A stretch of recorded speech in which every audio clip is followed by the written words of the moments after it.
Assalamualaikum warahmatullahi wabarakatuh. Perkenalkan, nama saya Zulkifli Darman Tungatinan. Saya dari kelas 1B. Baiklah, saya akan menjelaskan materi-materi yang telah saya dapat dari ilmu sosial dan budaya dasar. Itu pertama, individu, keluarga, masyarakat, dan interaksi sosial. Oke, yang termasuk satu, individu. Baru individu mengenal individu ada tiga, yaitu pendekatan naluriah, pendekatan dari segi fisik, dan tiga, pendekatan dari segi psikis. Baru yang termasuk dari segi fisik, dari pendapat pada ahli, tahap 1 jam 7 tahun masa anak kecil, masa bermain. Tahap 2 dari 7 sampai 14 tahun, masa anak-anak remaja atau masa sekolah rendah. Masuk 14 ke 21, masa dari anak-anak ke remaja untuk menuju ke masa dewasa. Faktor-faktor penunjang kehidupan manusia itu sandang, pangan, dan papan. Dan interaksi lingkungan hasil budaya, pengaruh lingkungan untuk manusia, perbedaan ketahanan fisik masyarakat pegunungan, pedesaan, dan masyarakat perkotaan. Nah, dari segi psikis, terdapat fungsi psikis sangat berpengaruh terhadap gerak dan tingkah laku fisik, tingkah laku dan perbuatan individu. Merupakan refleksi psikisnya, sedangkan tingkah laku fisik dan perbuatan individu berpengaruh pada fungsi psikis. Oke, masuk ke C, pengaruh lingkungan terhadap individu. Yaitu contohnya satu, keluarga. Keluarga ini kelompok individu yang terutama, bahkan pertama adalah keluarga. Keluarga dapat dibentuk melalui persekutuan individu karena adanya hubungan, daerah perlawanan ataupun adopsi.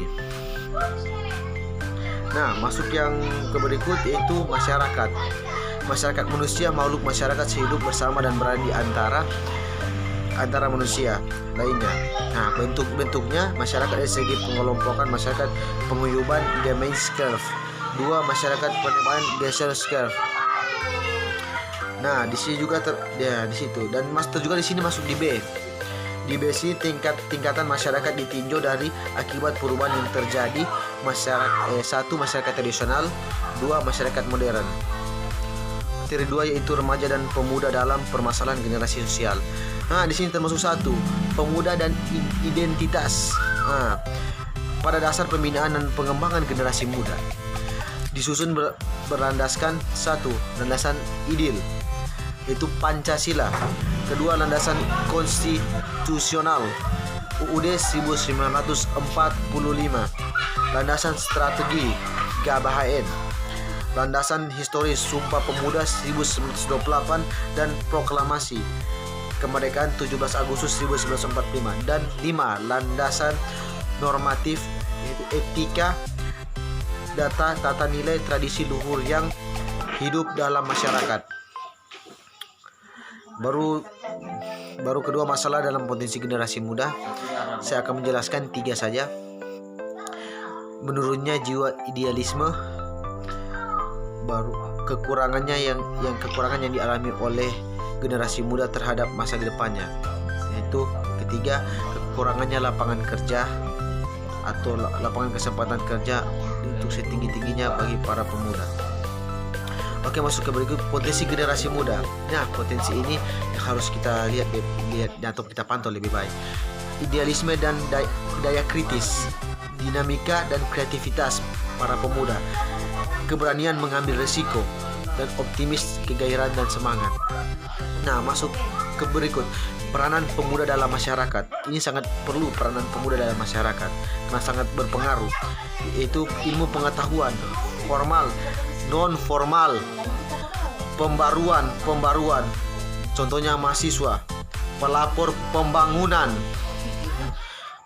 contohnya pembaruan usaha untuk mengembangkan kepribadian, membuang yang buruk dan memperkuat yang baik, mengadakan penyesuaian dengan tuntutan dan kebutuhan masyarakat modern. Berikut, pemuda dan perkembangan pendidikan. Di sini saya jelaskan lebih rinci saja atau lebih singkat. Mobilitas geografis penduduk, perubahan mata pencaharian agresis menjadi non agraris tadi ya. perubahan tingkah lainnya sehubungan dengan proses perkotaan. Berikut pengalaman pribadi membentuk mental.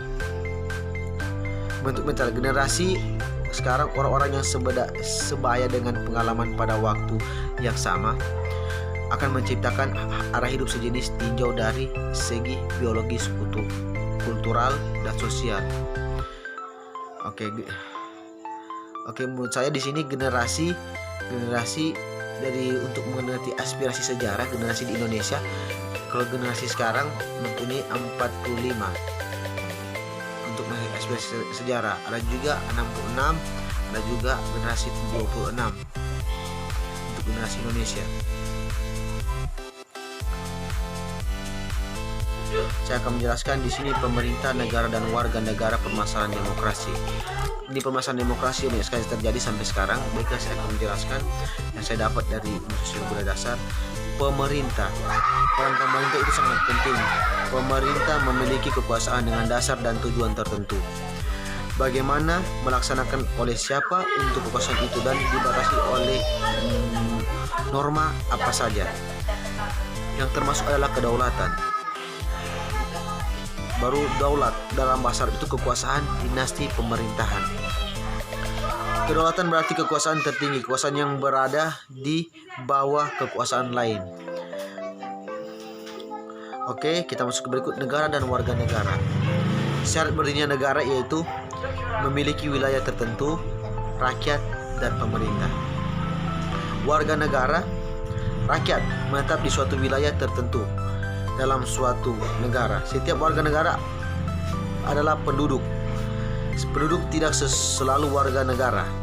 Pasal 29 ayat 2. Pasal 29 ayat 2 itu negara menjamin kemerdekaan tiap-tiap penduduk atau tiap-tiap rakyat untuk memeluk agamanya masing-masing dan untuk beribadah menurut agama dan kepercayaan yang dianut. Pasal 27 ayat 2, tiap-tiap warga negara berhak atas pekerjaan dan penghidupan yang layak bagi kemanusiaan. Oke. Nah, di sini UUD 1945 memberikan perlindungan kepada penduduk negara RI Republik Indonesia. Kalau misalkan tidak paham RI ya, melihat apakah di warga negara atau orang asing. Nah, termasuk dua asas dalam menentukan warga negara. Saya akan menjelaskan. Satu, asas usually, asas daerah kelahiran. Dua, asas ius sanguinis, asas keturunan. Nah, di sini satu, asas ius soli, kewarganegaraan seseorang ditentukan oleh tempat kelahirannya. Seorang warga negara B karena dia dilahirkan di negara B tersebut akan menjadi warga negara B tersebut.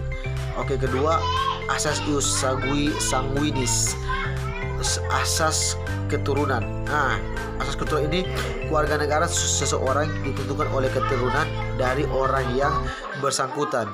Seperti seorang adalah warga negara A, karena orang tuanya adalah warga negara A, maka dia akan tetap tinggal di negara A.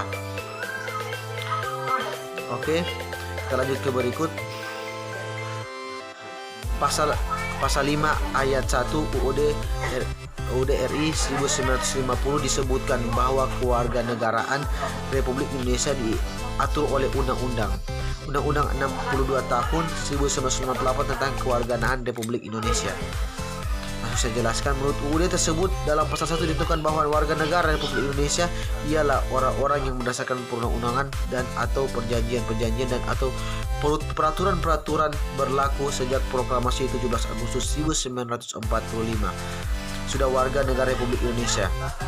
Nah, langsung saya lanjut ke berikut. Saya singkat saja dan berikut saya singkat 2 ya, saya singkatnya atau 3 di sini.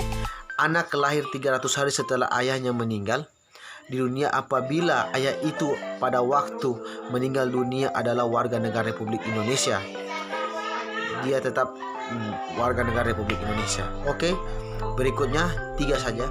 orang yang pada waktu lahirnya ibunya warga negara Republik Indonesia apabila ia pada waktu itu tidak mempunyai hubungan hukum kekeluargaan dengan ayahnya, ia termasuk rakyat Republik Indonesia. Oke. Terima kasih. Assalamualaikum warahmatullahi wabarakatuh.